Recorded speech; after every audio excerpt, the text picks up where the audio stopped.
आणि good morning सगळ्याला. मोदी साहेब, तुमच्या राज्यामध्ये हे काय चाललेलं आहे? आम्ही कमवायचं का आत्महत्या करायची तेच समजत नाही आहे. साखर एवढी महाग झाली आहे, 70 रुपये किलो, 80 रुपये किलो इकडे जातात. आणि माझा हायफाय एरिया दुकान आहे तिथं 80-90 रुपये किलो साखर आहे.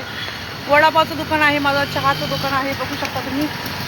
आम्ही लोकांना कसं चहा वाटायचा? 6 रुपये कटिंग जरी बोललं तर लोक मागं पुढे जीव करतात, 5 रुपये ठेवतात आणि निघून जातात.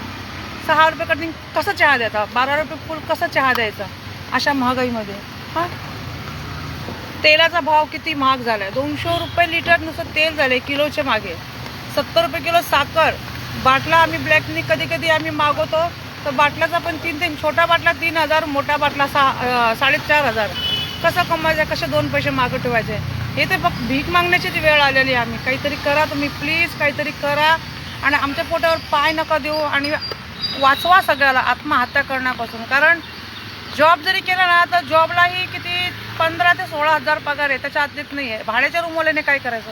भाडं पण 10-10, 15-15 हजार, तर भाडं एका रूमला. त्या लोकांनी काय करायचं?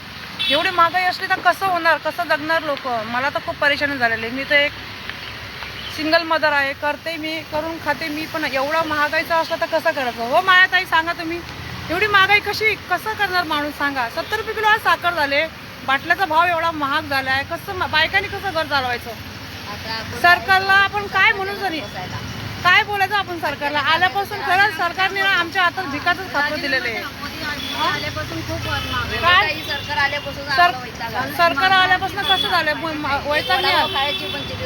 मग सांगा. हे बघा, एक वडापाव खायची सुद्धा म्हणजे आपलं 8 रुपये 7 रुपये वडापाव आज आम्हाला 20 रुपयाला सुद्धा वडापाव आल्यापासून खूप वाट लागली.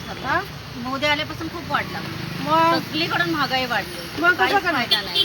म्हणून जगल कसं आणि मरल कसं तेच नाही समजत. आणि भाड्याच्या रूमवाल्याने कसं काय करायचं? माहिती आहे? भाडं पण किती 7,000 8,000 भाडं वाढतच चाललंय. भाडं वाढत चाललंय, राशन पाणी वाढत झालंय, खायचं वाढत झालं, खायचं सामान फक्त महाग झालेलं आहे.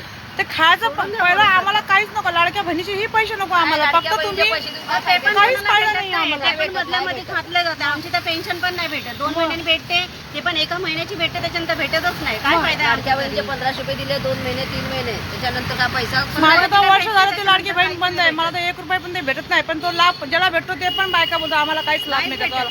कारण राशन पाण्याचे एवढं महाग झालं, इकडनं पैसे आले की इकडनं असे निघून जातात.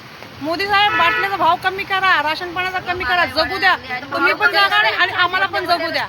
धंदे बंद करायचा टाइम आलेला आहे बघा. आमचा धंदे चालू करायचा का नाही करायचा आम्हाला तोही विचार आलेला आहे. मोठी शाळा, कॉलेज, अमकं आम्ही मोठे मोठे कामं केली. मोठ्या लोकांसाठी काहीच फायदा नाहीये. मोदी साहेब, खरंच तुम्हाला नेक्स्ट टाइमला यायचं असेल ना तर हे सगळ्या गोष्टी तुम्ही ह्या सगळ्या गोष्टीचा विचार करा आणि कमी करा. गरीब हटवण्यापेक्षा गरीब लोक हटवा लागले. तसंच झालंय. मग काहीतरी करा, लोकांच्या पोटापाण्याची सोय होईल असं काहीतरी करा.